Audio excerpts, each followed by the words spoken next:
Capítulo 3. Religión superficial y regeneración sobrenatural. El cristianismo es radicalmente diferente a cualquier otra religión en el mundo. Lo vi ilustrado claramente en un reciente viaje a la India, donde me encontré trabajando en comunidades hindúes, musulmanas, budistas y sijes en diferentes días. Un día estuve en el río Ganges. Los hindúes consideran que el Ganges es un cuerpo de agua sagrado y todos los años millones de personas viajan hasta allí para sumergirse en sus aguas, pararse en sus orillas o realizar ritos ceremoniales sobre él mismo. Según la tradición védica, la base de las creencias y las prácticas hindúes, los hindúes creen que el Ganges es una fuente de purificación espiritual, de manera que se bañan en el río para lavar sus pecados. También piensan que el Ganges es un pasadizo de la muerte a la vida, de manera que incineran a la orilla del Ganges a los seres queridos muertos y luego dispersan sus cenizas en el río, con lo que aseguran su salvación inmediata. Y algunos ni siquiera incineran el cuerpo de los muertos, sino que los arrojan directamente al río.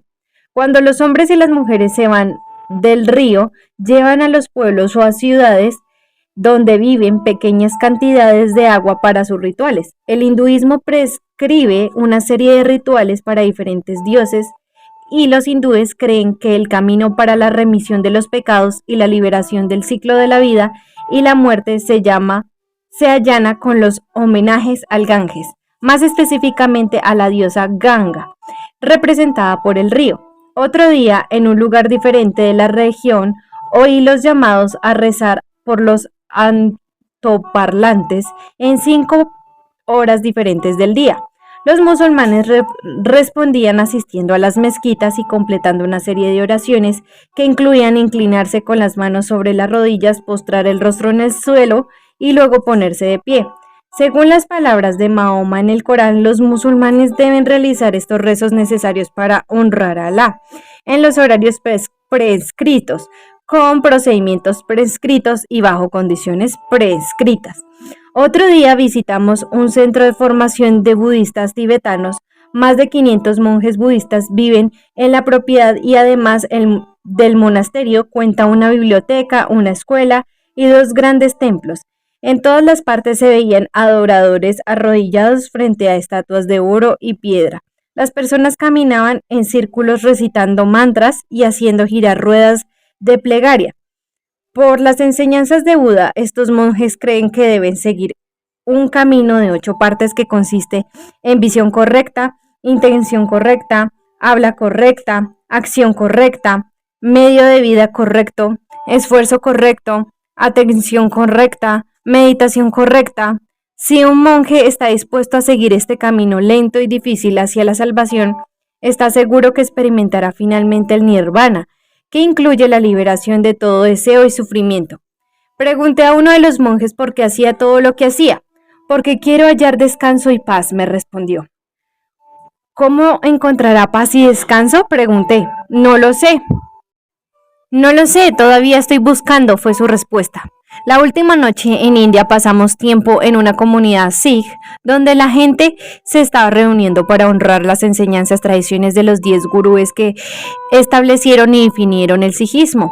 Los sijes tienen el prohibido cortarse el cabello y los hombres visten turbantes de diferentes colores y las mujeres también se cubren la cabeza.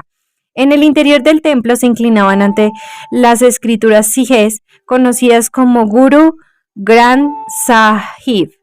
Este libro sagrado describe el camino a la verdad y a la vida y es el centro de adoración sikh. Después de inclinarse ante el libro, los hombres y mujeres recibían una comida gratis en un pequeño cuenco, ya que el compartir con otros es una señal tradicional de la religión sikh. Recordando estos encuentros con 4 religiones importantes del mundo, comprendí que todas comparten un denominador común. En cada religión, un maestro o grupo de maestros prescribe ciertos pasos para seguir para honrar a Dios, a los diferentes dioses y experimentar la salvación, cualquiera que sea la forma que se describa. En el hinduismo, los antiguos maestros han pasado las tradiciones védicas que prescriben ritos y rituales que los hindúes deben seguir. En el Islam, Mahoma señaló en el Corán los 5 pilares que se deben practicar por los musulmanes. En el budismo, el octuple camino de Buda es solo una de las 4 verdades nobles que él enseñó, junto con cientos de reglas que deben seguir los budistas. En el sijismo, 10 gurúes han señalado un cuerpo de enseñanzas que conducen a la verdad y la vida. Aquí es donde el cristianismo se diferencia. Cuando Jesús apareció en escena en la historia humana y comenzó a llamar a sus seguidores, no dijo sigan ciertas reglas, observen estas normas específicas, realicen determinados rituales, sigan cierto camino. En lugar de eso dijo, síganme a mí. Con esta sencilla palabra Jesús dejó en claro que su principal interés no era instruir a sus discípulos en una religión prescrita. Su propósito principal era invitar a sus discípulos a una relación personal. No dijo vayan por aquí para encontrar la verdad y la vida. En vez de eso dijo yo soy el camino, la verdad y la vida. El llamado de Jesús fue vengan a mí, hallen descanso para su alma en mí, encuentren gozo para su corazón en mí, encuentren sentido para su vida en mí. Este llamado tan asombroso y revolucionario es la esencia de lo que significa ser discípulo de Jesús. No se nos llama simplemente a creer ciertos puntos u observar ciertas prácticas, sino principalmente a aferrarnos a la persona de Cristo como a la vida misma. Sin embargo, hemos pasado esto por alto. En tantos sentidos y en muchos ámbitos hemos relegado el cristianismo a una opción más en la góndola de las religiones del mundo. Lenta y sutilmente hemos permitido que el cristianismo se convierta simplemente en otro conjunto de reglas, normas, prácticas y principios a observar. Los hindúes se bañan en el Ganges, los cristianos se bautizan en la iglesia.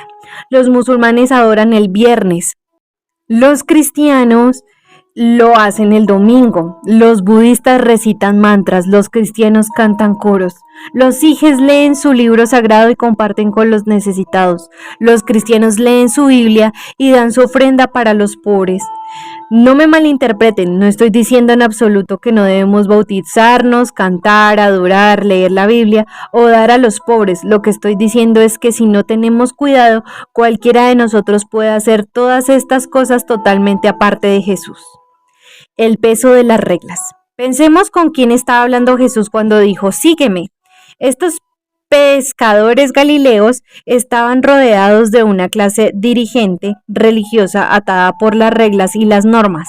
Los maestros de la ley habían tomado los mandamientos de Dios del Antiguo Testamento y los habían tergiversado para convertirlos en principales medios para obtener el favor de Dios. Además, habían agregado una diversidad de instrucciones que hombres y mujeres debían cumplir como judíos piadosos. Por ejemplo, la ley de Dios en el Antiguo Testamento ordenaba que la gente no viajara en el día de descanso. Invariablemente los maestros de la ley comenzaban a preguntar, bien, ¿qué implica viajar? ¿Se puede viajar dentro de la casa? ¿Se puede viajar para ir a la casa de algún otro? Si se viaja más allá de la casa en algún otro, ¿qué tan lejos se puede ir?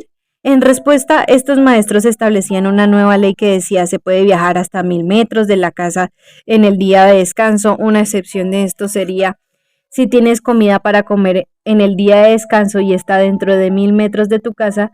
Si ese es el caso, entonces la comida es una extensión de tu casa y puedes viajar 1000 metros desde el lugar donde está la comida. Básicamente, si se ponía comida en los lugares adecuados, se podía pasar todo el día de descanso viajando por la ciudad.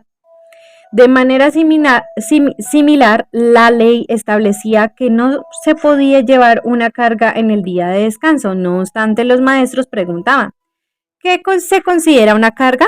¿Es tu vestimenta una carga? Entonces los maestros decían que mientras vistieran tu ropa no era una carga, pero si llevabas una prenda en la mano ya era una carga. Entonces estaba bien vestir un abrigo en el día de descanso, pero estaba mal si se cargaba en la mano.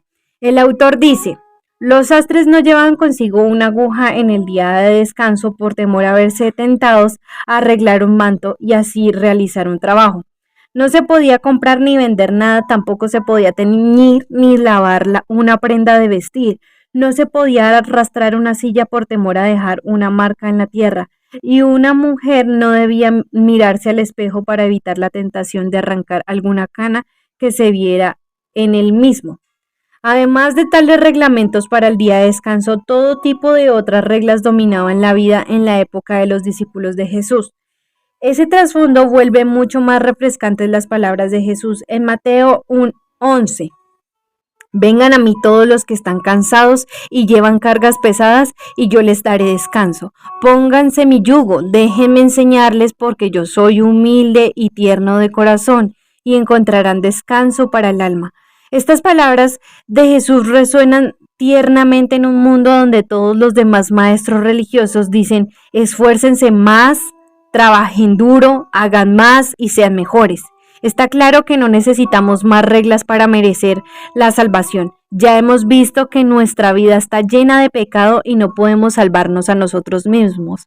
No importa cuántas veces lavemos nuestro pecado en el río o recemos según algún procedimiento, no importa cuántos pasos demos en algún sendero o cuántas personas necesitadas ayudemos, o por más intentos vehementes de hacer la oración correcta, repetir las palabras acertadas, cantar los cantos acertados, hacer las ofrendas adecuadas y vivir la vida correcta, no podemos esconder el mal que se está entretejiendo tan profundamente en nuestro corazón. Nuestra mayor necesidad no es seguir intentando, nuestra mayor necesidad es un nuevo corazón. Hacer girar platos en el aire para Dios. Jesús no vino para que viviéramos una vida de religión superficial, vino para que recibiéramos una vida nueva por medio de la regeneración sobrenatural. Permítanme explicar la diferencia. La religión superficial consiste simplemente en creer ciertas verdades y hacer ciertas cosas. Como hemos visto al analizar ciertas creencias, este tipo de religión superficial se ha generalizado hoy en el mundo, pero también abunda en el mundo de Jesús. Pensemos en la conversación con Nicodemo, un líder del pueblo judío del primer siglo. Nicodemo era como muchos cristianos practicantes de hoy. Tenía una medida de fe y respeto por Jesús y regía su vida según los mandamientos de las Escrituras. Oraba y practicaba la adoración, leía e incluso enseñaba la Biblia, llevaba una vida buena, decente y moral, era un ejemplo para otros. Más aún, hacía todas estas cosas en un esfuerzo por honrar a Dios. Todo estaba bien exteriormente, pero interiormente algo andaba mal. A pesar de todas las cosas religiosas que hacía, Nicodemo carecía de vida espiritual. ¿Se ha sentido así alguna vez? ¿Alguna vez se siente que su cristianismo no consiste en otra cosa que en una lista de verdades para creer, cosas para hacer y casilleros que llenar para obtener la aprobación de Dios? En sus esfuerzos por orar, leer la Biblia, dar y servir en la iglesia, ¿alguna vez tiene la sensación de que nunca hace suficiente? Como el personaje que trata de mantener todo tipo de platos girando en el aire al mismo tiempo para entretener a su público. ¿Alguna vez se siente cansado de tratar de agradar a Dios con su actuación? En definitiva, ¿siente que su fe consiste en puras obligaciones sin ningún placer? Esa es la maldición de la religión superficial, el continuo intento de hacer cosas exteriores sin la transformación interna. Un autor describe la versión cristiana de la religión superficial de la siguiente manera: buscas ser piadoso sometiéndote a reglas y normas externas y acomodándote a patrones de conducta impuestos por la sociedad cristiana particular que la has elegido y en la que esperas que te consideren aceptable, entre comillas. De esa manera perpetúas la costumbre pagana de practicar la religión con el esfuerzo de la carne, y en la búsqueda de la misma, de la rectitud, cometes idolatría al honrar al cristianismo, entre comillas, más que a Cristo. En rebeldía a la palabra de Dios, la mente de Dios, la voluntad de Dios y el juicio de Dios, los hombres y las mujeres en todas partes tienden a dedicar a Dios lo que Dios mismo condena: la energía de la carne. No hay nada más repugnante y patético que la carne tratando de ser santa. Un nuevo corazón. ¿Cómo entonces respondió Jesús a la religión superficial de Nicodemo? Le dijo: A menos de que nazcas de nuevo, no puedes ver el reino de Dios. Unos versículos más adelante, elaboró la idea diciendo, nadie puede entrar en el reino de Dios si no nace de agua y del Espíritu. ¿Qué significa esto? Aquí Jesús hace referencia a una promesa que Dios le había hecho a su pueblo por medio del profeta Ezequiel cientos de años antes de su conversación con Nicodemo. En Ezequiel 36, Dios le dijo a su pueblo, entonces los rociaré con agua pura y quedarán limpios, lavaré su inmundicia y dejarán de rendir culto a ídolos, les daré un corazón nuevo y pondré un espíritu nuevo dentro de ustedes, les quitaré ese terco corazón de piedra y les daré un corazón tierno y receptivo, pondré mi espíritu en ustedes para que sigan mis decretos y se aseguren de obedecer mis ordenanzas, vivirán en Israel, la tierra que hace mucho tiempo di a sus antepasados. Ustedes serán mi pueblo y yo seré su Dios. ¿Captamos la relación entre nacer de agua y del Espíritu? Jesús está señalando la promesa de Dios de dar a su pueblo un corazón nuevo. Este corazón nuevo primero debe estar limpio de pecado, lavaré su inmundicia. Dios habló de manera similar por medio del profeta Jeremías, prometiendo a su pueblo, pondré mis instrucciones en lo más profundo de ellos y le escribiré en su corazón, perdonaré sus maldades y nunca más me acordaré de sus pecados. Eso es precisamente lo que vino a hacer Jesús. El Nuevo Testamento anuncia su venida diciendo que salvará a su pueblo de sus pecados. Cuando Juan el Bautista ve a Jesús por primera vez, exclama, miren, el Cordero de Dios que quita el pecado del mundo. La figura de Dios lavando el pecado de su pueblo abunda en las Escrituras. Dios dice, aunque sus pecados sean como la escarlata, yo los haré tan blancos como la nieve.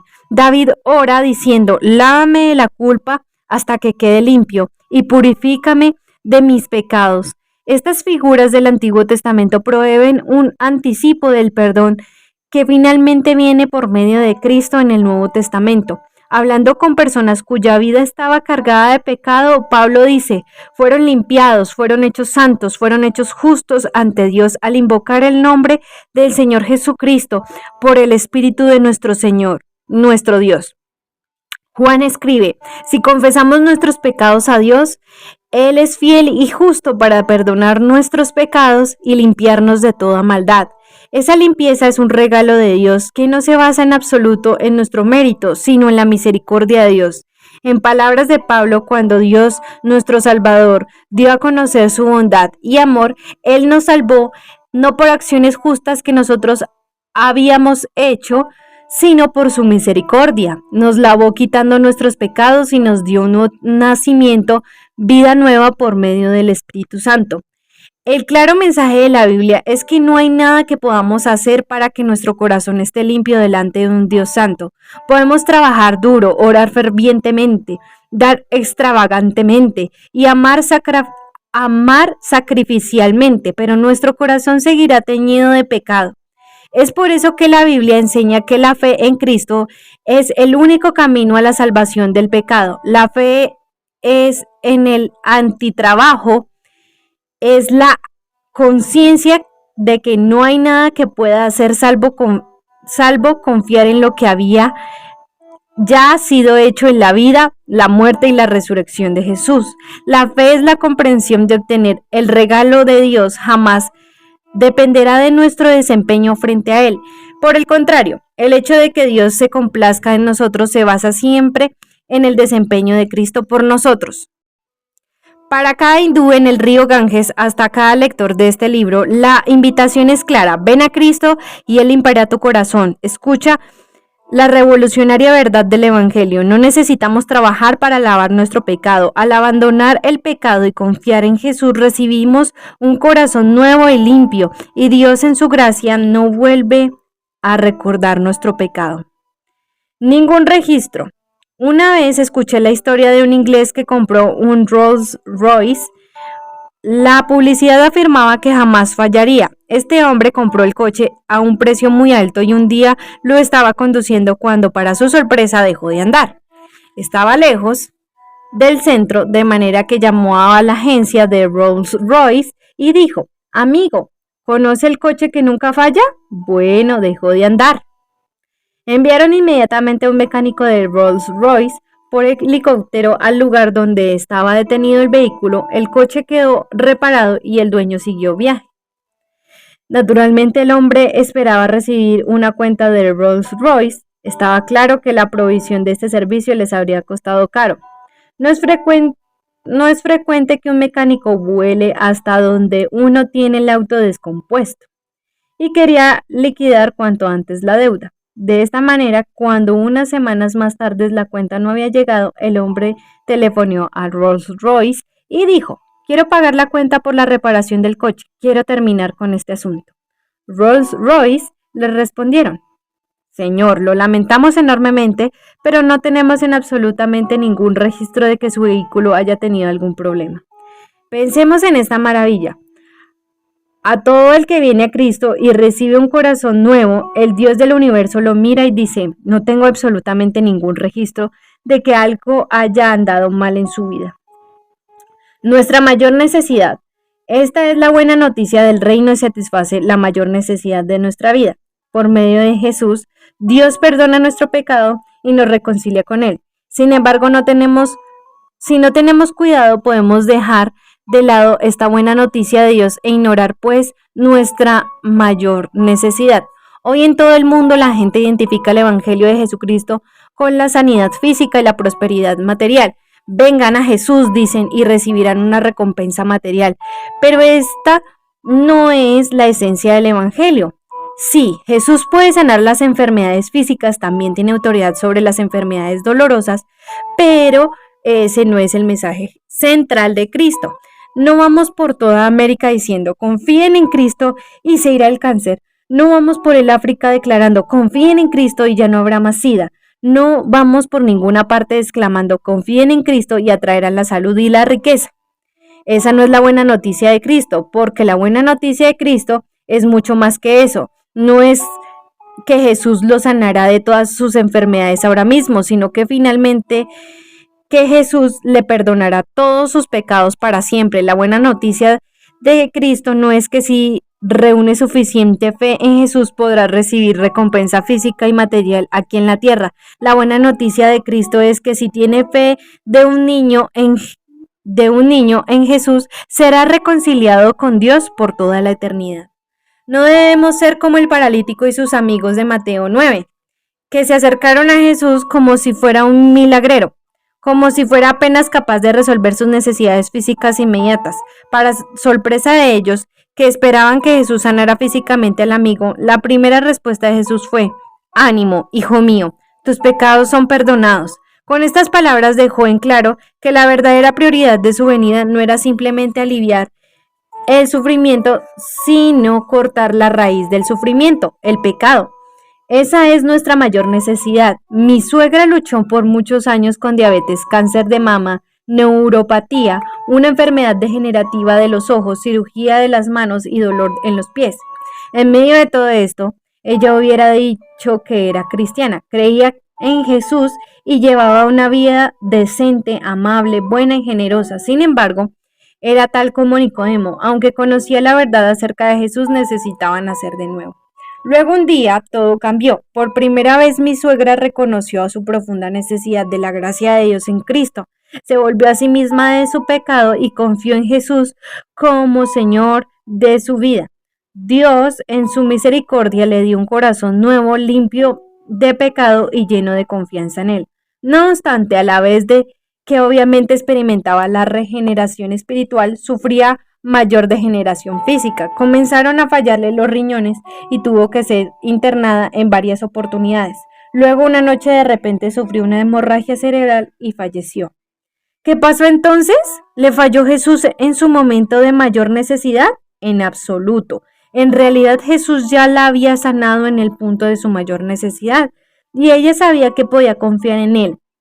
El testimonio de su vida y su muerte es claro. Se puede confiar en Cristo cuando se tiene diabetes, se puede confiar cuando se tiene un diagnóstico de cáncer de mama, se puede confiar teniendo neuropatía, se puede confiar cuando se tiene una enfermedad degenerativa en los ojos, se puede confiar cuando le fallan los riñones y se puede confiar en él cuando se sufre un derrame cerebral masivo.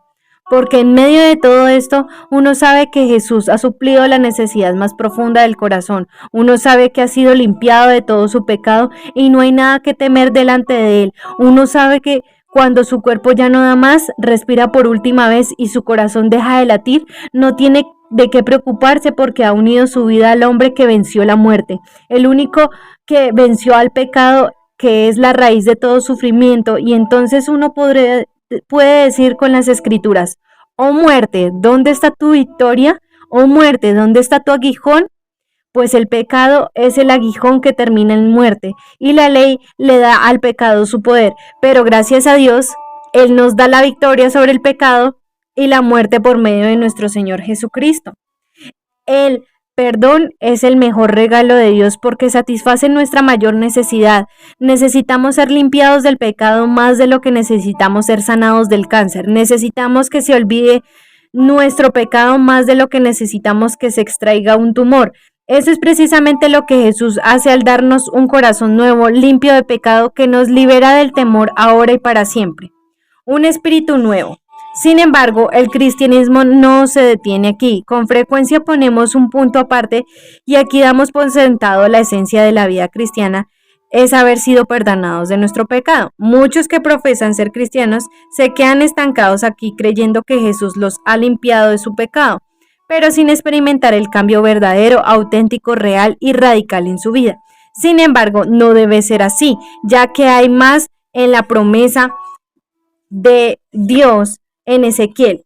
Dios le dijo a su pueblo: les daré un corazón nuevo y pondré un espíritu nuevo dentro de ustedes. Pondré mi espíritu en ustedes para que sigan mis decretos y se aseguren de obedecer mis ordenanzas.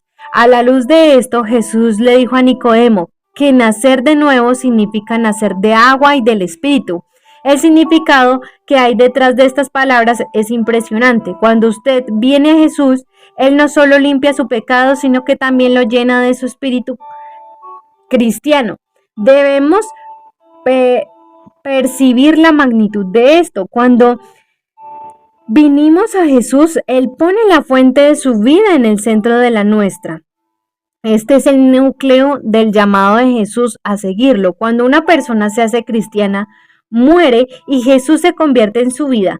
Parafraseando a Pablo, ha muerto con Cristo, ya que no vive usted. En cambio, Cristo vive en usted y la única manera en que usted puede vivir es por medio de la fe en Él. Más adelante, Pablo escribe: y Cristo vive en ustedes. Entonces, aunque el cuerpo morirá por causa del pecado, el Espíritu les da vida, porque ustedes ya fueron declarados justos a los ojos de Dios. El Espíritu de Dios, quien levantó a Jesús de los muertos, vive en ustedes, y así como Dios levantó a Cristo Jesús de los muertos, les dará la vida a sus cuerpos mortales mediante el mismo Espíritu, quien vive en ustedes. Este es el asombroso mensaje del cristianismo. Cristo murió por nosotros para poder vivir en nosotros. No se trata de que Jesús simplemente mejora nuestra vieja naturaleza, nos da una nueva totalmente, totalmente unida a la de Él. Cuando Heider y yo estábamos comprometidos, antes de casarnos, vivíamos vidas totalmente diferentes. Yo estaba terminando mis estudios universitarios y vivía con un presupuesto muy bajo, es decir, no disponía de fondos propios. Comía fideos casi todos los días y luchaba por llegar a fin de mes. Mientras tanto, Heider se había graduado de la universidad y enseñaba en una escuela primaria. Esto significaba que ella disponía de ingresos, disponía de dinero, y yo no tenía que comer fideos siempre. Después de 12 meses de esperar para casarnos, finalmente estábamos frente al grupo de amigos y familiares preparados para comprometernos de por vida. Ese día recibí muchas cosas maravillosas y la más importante de todas fue una hermosa y buena mujer. Sin embargo, ¿sabe qué más recibí ese día? Fondos. Fue grandioso. En un momento yo no tenía nada en mi cuenta bancaria. No obstante, al momento de que dije que sí, tuve todo lo que estaba en la de ella. No tuve que hacer nada para ganarlo. No necesité ir hasta su escuela y enseñar a los niños de 5 años. No necesité siquiera conseguir un trabajo en otro lugar. Sencillamente porque mi vida ahora estaba unida a la de Heider. Todo lo que le pertenecía a ella me pertenecía a mí. En un sentido más grande, cuando venimos a Jesús, cuando unimos nuestra vida a la de Él, todo lo que le pertenece a Él ahora es nuestro. Si, como ya hemos analizado, su justicia reemplaza nuestra injusticia. No obstante, hay más. Cuando venimos a Jesús, su espíritu llena nuestro espíritu, su amor se convierte en nuestro amor, su gozo se convierte en nuestro gozo, su mente se convierte en nuestra mente, sus deseos se convierten en nuestros deseos, su voluntad pasa a ser la nuestra, su propósito pasa a ser el nuestro, su poder llega a ser nuestro poder. La vida cristiana llega a ser nada menos que la expresión de Cristo que vive en nosotros. Esta realidad señala la diferencia crítica entre religión superficial y regeneración sobrenatural. La religión superficial implica una vida cristiana, entre comillas, falsa, que no consiste en otra cosa que en verdades para creer y tareas para hacer, y se pierde de la esencia de lo que significa seguir a Jesús. Por otra parte, la regeneración sobrenatural implica una vida cristiana auténtica despertada por el Espíritu, la verdad, el amor, la pasión, el poder y el propósito de Jesús, de ser discípulos a hacer discípulos. Esto es justamente lo que Jesús quiere señalar con las palabras que dice después de sígueme. Recordemos que les dijo esto a los 4 pescadores: vengan y síganme, y yo les enseñaré cómo pescar personas. Observemos que esta invitación Jesús no les dice a los pescadores que los llama a hacer, más bien les dice que lo que Él producirá en ellos para que puedan hacer. El mandamiento que les da a ellos solo se podría cumplir por la obra que Él haría primero en ellos. A medida que estos discípulos siguieran a Jesús, Él iría transformando todo en su vida: sus pensamientos, sus deseos, su voluntad, sus relaciones y, en definitiva, el proceso mismo por el que vivían, el propósito mismo por el que vivían. Aquí es donde las cosas se pusieron realmente interesantes. Síganme, dijo Jesús, y yo les enseñaré cómo pescar personas. Usando una figura familiar en la arraigada profesión de los discípulos, Jesús los convocó de entrada a una misión que los consumiría. Harían algo más importante que buscar pescado por todo el mar: extenderían el evangelio por todo el mundo. Como resultado de ser discípulos de Jesús, harían discípulos de Jesús. Seguir a Jesús llevaría a cada uno de estos pescadores a pescar personas para Jesús. No es de sorprender que el libro de Mateo termine con Jesús en la ladera de una montaña diciéndoles a estos mismos discípulos: vayan y hagan discípulos en todas las naciones, bautizándolos en el nombre del Padre y del Hijo y del Espíritu Santo. Enseñen a los nuevos discípulos a obedecer todos los mandatos que les he dado, y tenga por seguro que estoy con ustedes siempre hasta el fin de los tiempos. En algún punto entre Mateo 4 y Mateo 28, Jesús había hecho que estos discípulos se convirtieran en hacedores de discípulos. Había transformado a estos seguidores en pescadores, y cuando llegaron a la ladera de la montaña de Mateo 28, estaban ansiosos por decirle a todo el mundo sobre la vida, la muerte y la resurrección de Jesús. Habían sido perdonados por sus pecados y, estando preparados para ser llenos del Espíritu de Dios, darían su vida no simplemente para ser discípulos de Jesús, sino para ser sacrificalmente discípulos de Jesús. Ser pescadores de personas se volvería algo central para ellos y también costoso.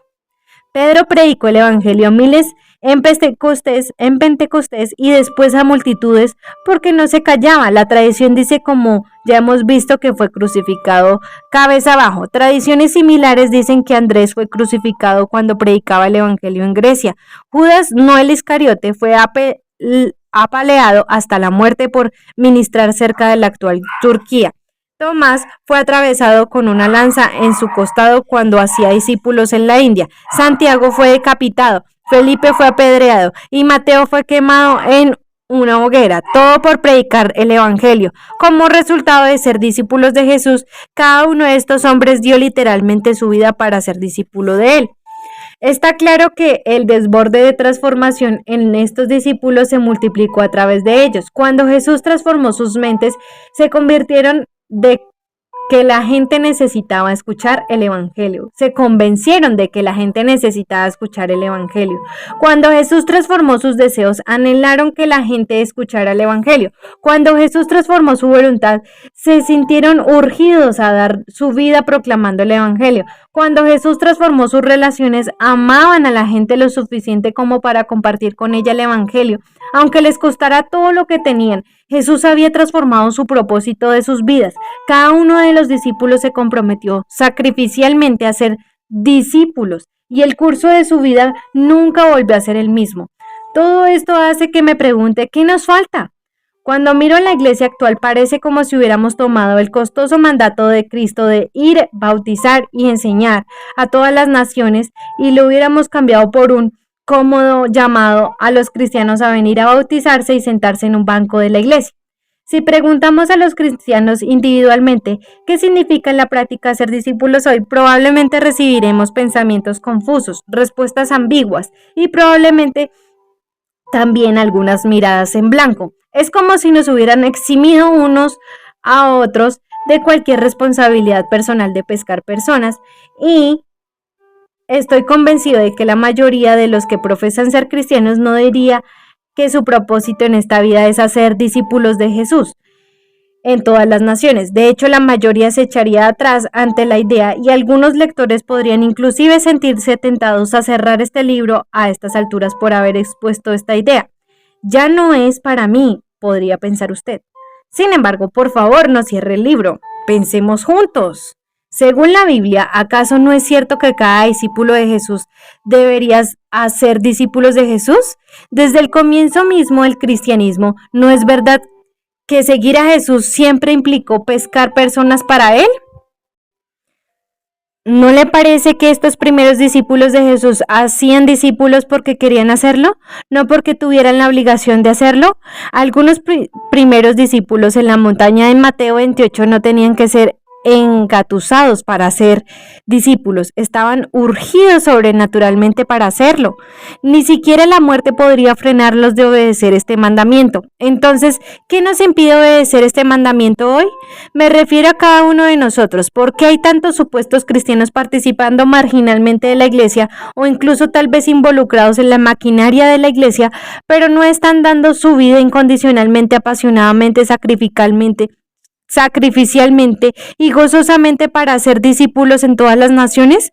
¿Podría ser debido a que tanta gente en la iglesia se ha conformado con una religión superficial en lugar de una regeneración sobrenatural?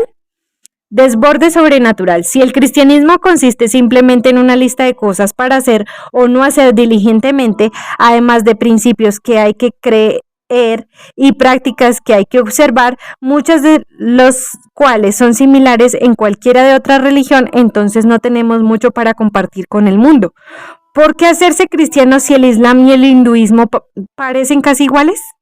¿Acaso no están todos sencillamente cumpliendo reglas según sus costumbres religiosas? Al final, ¿no serán todos recompensados de alguna manera por eso?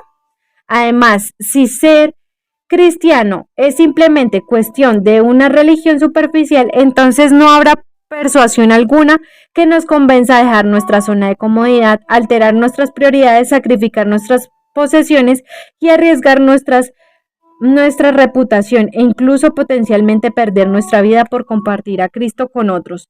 Tenemos todos los motivos para quedarnos sentados en nuestra fe privada que funciona bien y que no interesa imponerse a la gente que nos rodea, mucho menos al resto del mundo. Un enfoque superficial del cristianismo siempre resulta en una mentalidad de espectador en la iglesia. No obstante, el cristianismo implica la regeneración sobrenatural por medio de la cual el Dios del universo extiende su mano misericordiosa hasta las profundidades de nuestra alma y nos perdona de nuestros pecados y nos llena con su espíritu. Entonces, una mentalidad de espectador es espiritualmente inconcebible. Para las personas cuyo corazón, mente y voluntad y relaciones han cambiado radicalmente por la persona de Cristo, el propósito de Cristo reinará supremo. Si usted es realmente un discípulo de Jesús, se verá premiado sobrenaturalmente para ser discípulos de Jesús. Los verdaderos seguidores de Jesús no necesitan ser convencidos, engatusados, persuadidos o manipulados para ser discípulos en todas las naciones. Todo el que sigue bíblicamente a Jesús pescará personas para Jesús en todo el mundo. Pienso en Tom y en Jordan, quienes mencioné en el primer capítulo. Ambos estaban enfrascados en una religión superficial hasta que Cristo tomó su corazón y transformó su vida.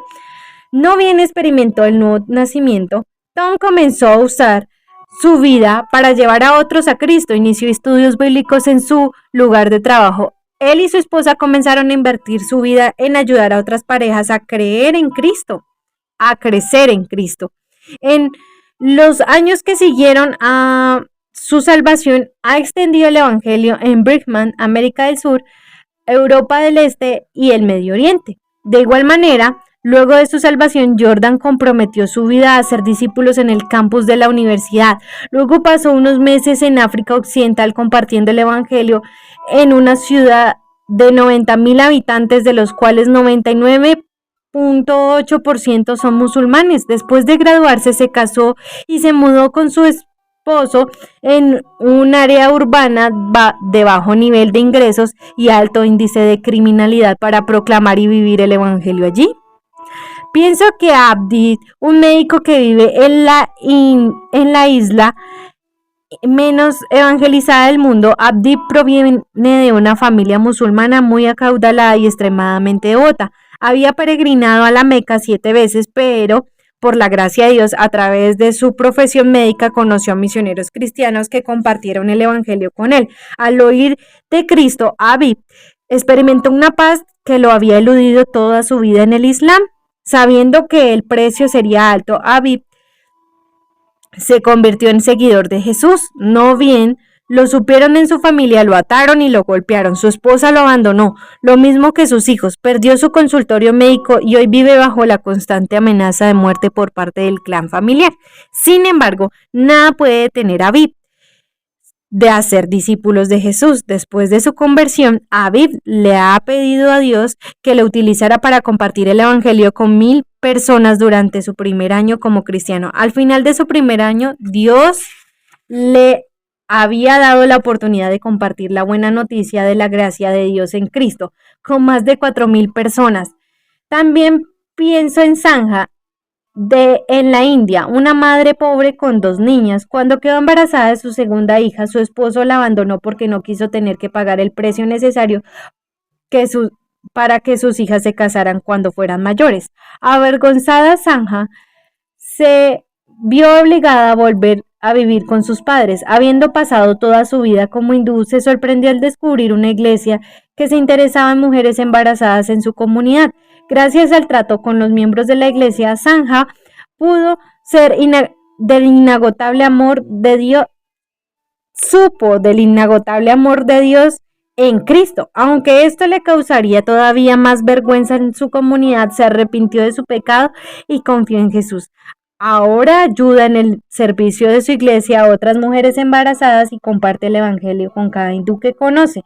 Si usted le pregunta a Tom, Jordan, Abdi o a Sanja ¿por qué hacen discípulos? Estoy seguro de que ninguno de ellos respondería, es porque tienen que hacerlo. Todos ellos dirían que es porque quieren hacerlo. Dios les ha dado a estos hermanos y hermanas un corazón nuevo, un corazón cuyo pecado ha sido perdonado y está lleno de su espíritu, y extender el Evangelio es el desborde natural o sobrenatural, no de una religión llamada cristianismo a la que se adhieren, sino de una relación que mantienen con Cristo. ¿Ha nacido usted de nuevo? ¿Qué hay de usted? ¿Está absorbido por una religión superficial o ha experimentado la regeneración sobrenatural? ¿Se ha concentrado en los principios y prácticas cristianas o se ha aferrado a Cristo como a la vida misma? ¿Tiene confianza de que su pecado ha sido perdonado y está claro para usted que está lleno de su espíritu? En definitiva, ¿ha nacido de nuevo? El fruto de seguir a Jesús es un corazón nuevo, una mente nueva, nuevos deseos, nueva voluntad, nueva manera de relacionarse con la gente que los rodea y un nuevo propósito. Síganme, dijo Jesús, y yo les enseñaré cómo pescar personas. Este no es un llamado a recorrer el camino a la religión superficial, es la invitación a saborear el placer que solo se puede hallar en una relación sobrenatural con Jesús. Él lo convoca a permitir que su corazón sea cautivado por su grandeza y que su vida sea cambiada por su gracia. Vuélvanse de su pecado y de usted mismo y confíe en Él como el soberano salvador de su alma, que todo lo satisface. Sin embargo, no se equivoque, esto no significa que está haciendo de Jesús su Señor y Salvador personal.